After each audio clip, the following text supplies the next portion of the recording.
महाराज जी, श्री रामचरितमानस के लंका कांड में जब हनुमान जी लंका में प्रवेश करते हैं तो लंकनी पर मुष्टि प्रहार करते हैं। फिर वो उन्होंने बोला, तात स्वर्ग अपवर्ग सुख रखिए तुला एक अंग, तूल न ताहि सकल मिली जो सुख लव सत्संग। महाराज जी, इसमें सत्संग का तात्पर्य क्या है? गोसा।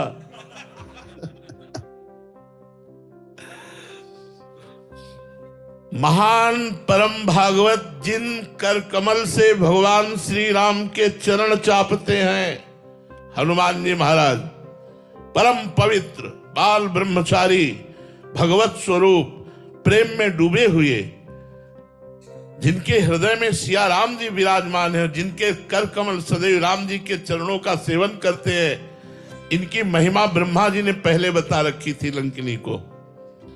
जब रावण ब्रह्म वर दीन्हा, चलत बिरंच कहा मोई चीन्हा, बिकल हो सितै कपि के मारे, तब जानिस निश्चर संहारे।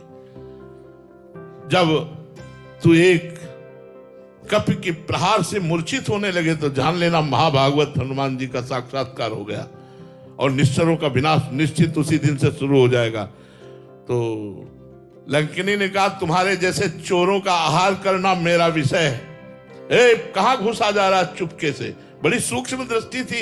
यद्यपि अति लघु रूप धरे वो हनुमाना, पैठा नगर सुमिरी भगवाना, भगवान का सुमिरन करते हुए बहुत छोटा रूप धारण किया था, मतलब मच्छर से भी छोटा, अति सूक्ष्म। पर वो लंकिनी भी कोई साधारण थोड़ी थी। जो ब्रह्मा जी से बात किए हुए, ब्रह्मा जी की बात तो परम पवित्र थी। उसने दृष्टि डाली, देखा ये तो हनुमान जी महाराज जा रहे। रुको, तो हनुमान जी को कौन रोक सकता है? जिसे भगवान राम के अमोघ बाण को कोई रोक नहीं सकता, ऐसे हनुमान जी को कोई नहीं रोक सकता। मुठिका मार महाकपजनी, खून उगलती हुई गिर पड़ी, बोले तात मोर अति पुण्य बहुता। एक घूसा पड़ा, बोले तात मोर अति पुण्य बहुता, मेरा बहुत पुण्य हुआ जो आपने मुझे छू लिया, आपने छू लिया। जिन कर कमल से राम जी के चरण चापते, आज उन्हीं कर कमल का मुझ राक्षसी को स्पर्श प्राप्त हुआ। जिनके हृदय में सिया राम विराजमान है, वो मेरे सामने है। तात मोर अति पुण्य बहुता, देखे नयन राम कर दूता। आज मैंने भगवान के दास को देखा, ये बात है। वहां संग जो है वो हनुमान जी का दर्शन और हनुमान जी का स्पर्श उसको प्राप्त हो रहा है। इस बात का उसको सुख मिल रहा है। पंकज कुमार जी कुरुक्षेत्र से।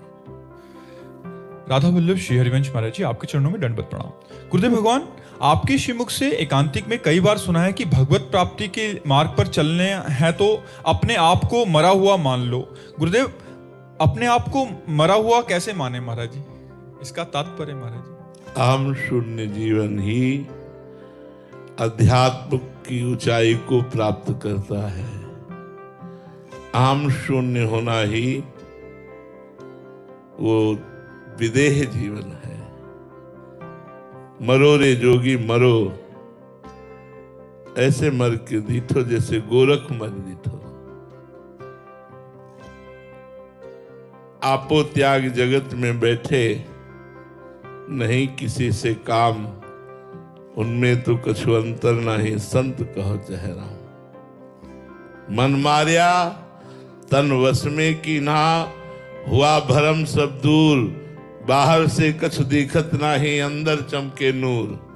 आपो त्याग जगत में बैठे, नहीं किसी से काम, उनमें तो कछु अंतर नाही, संत कहो चेहरा। जो संपूर्ण संसार के भोगों से विरक्त हो चुका है, निर्विणस्य विरक्तस्य पुरुषस्योक्त वेदिनः, मनस्त्यजति दौरात्म्यम चिंतितस्यानुचिंतया। जो समस्त भोगों से विरक्त हो चुका है, शब्द स्पर्श रूप रसगंध,